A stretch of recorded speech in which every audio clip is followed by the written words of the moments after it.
ಭ್ರಷ್ಟ ಸರ್ಕಾರ, ದುಷ್ಟ ಸರ್ಕಾರ, ಜನದ್ರೋಹಿ ಸರ್ಕಾರ.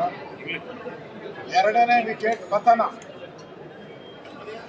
ಇನ್ನು ಕೆಲವೇ ನಿಮಿಷ ಅಲ್ಲ, ಕೆಲವೇ ಸೆಕೆಂಡ್ಗಳಲ್ಲಿ ಅವರು ಮಂತ್ರಿಯಿಂದ ವಜಾ ಆಗ್ತಾ ಇದ್ದಾರೆ. ನನಗೆ ಮಾಹಿತಿ ಬಂತು, ಈಗಾಗಲೇ ಸಹಿ ಆಗಿದೆ, ಎಲ್ಲ ಗೆಜೆಟ್ಗೆ ಹೋಗ್ತಾ ಇದೆ. ಈಗ ರಾಜಣ್ಣ ನ್ಯಾಯಕ್ಕಾಗಿ ಎಲೆಕ್ಷನ್ನಲ್ಲಿ ತಪ್ಪಾಗಿಲ್ಲ ಅಂತೇಳಿ ಸತ್ಯ ಹೇಳಿದ್ರು. ರಾಹುಲ್ ಗಾಂಧಿಗೆ ಕಪ್ಪಾಳ ಮೋಕ್ಷ ಆಯಿತು.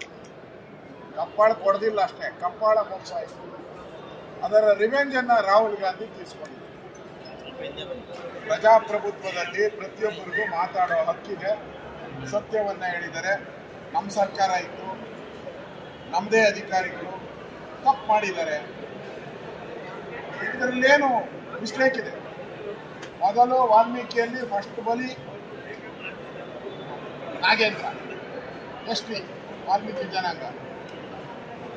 ಎರಡನೇ ಬಲಿ ತುಮಕೂರು ಕೋಆಪರೇಟಿವ್ ಮಿನಿಸ್ಟರ್ ರಾಜಣ್ಣ ವಾಲ್ಮೀಕಿಗಳಿಗೆ ರಾವ್ ಕಾಲ ಬಂದಿದೆ, ರಾವ್ ಕಾಲ ಪ್ರಾರಂಭ ಆಗಿದೆ. ಕಾಂಗ್ರೆಸ್ ಅವ್ರಿಗೆ ಅವ್ರು ಕಂಡ್ರೆ ಆಗಲ್ಲ.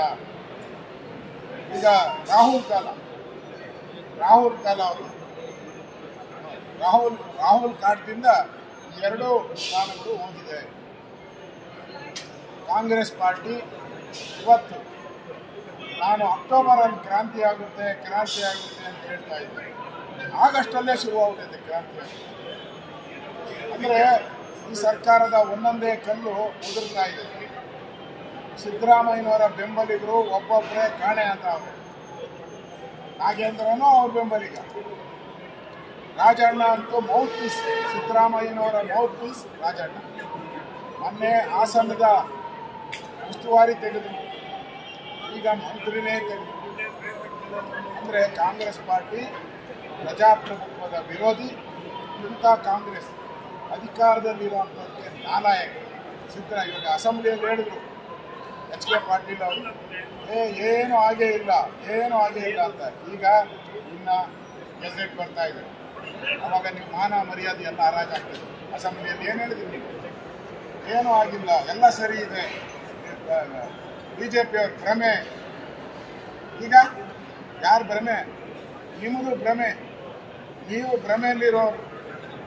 ಇಂಥ ಸಿದ್ದರಾಮಯ್ಯನವರ ಒಂದೊಂದೇ ಕುರ್ಚಿಯ ಕಾಲುಗಳು ಅಲುಗಾಡ್ತಾ ಇದೆ. ಅಕ್ಟೋಬರಲ್ಲಿ ಸಿದ್ದರಾಮಯ್ಯ ಹೋಗೋಕ್ಕೆ ಏನು ಬೇಕೋ ಅಷ್ಟು ಪ್ಲಾನನ್ನು DK ಶಿವಕುಮಾರ್ ಅವರು ಮಾಡಿದ್ದಾರೆ.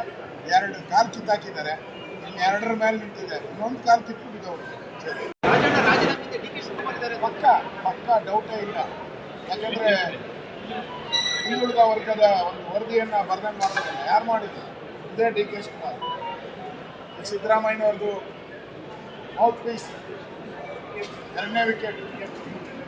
ಅಂದರೆ ಈ ಸರ್ಕಾರ 2ನೇ ವಿಕೆಟನ್ನು ಕಳ್ಕೊಂಡು ಒಂದು ರೀತಿ ನಗೆ ಪಾತ್ರವಾಗಿದೆ. 60% ಡ್ಯೂಟಿ ಹೊಡಿತಾ ಇರುವ ಸರ್ಕಾರ ಕೊನೆಗಲಿ ಅಂತ ಜನರು ಕಾಯ್ತಾ ಇದ್ದಾರೆ.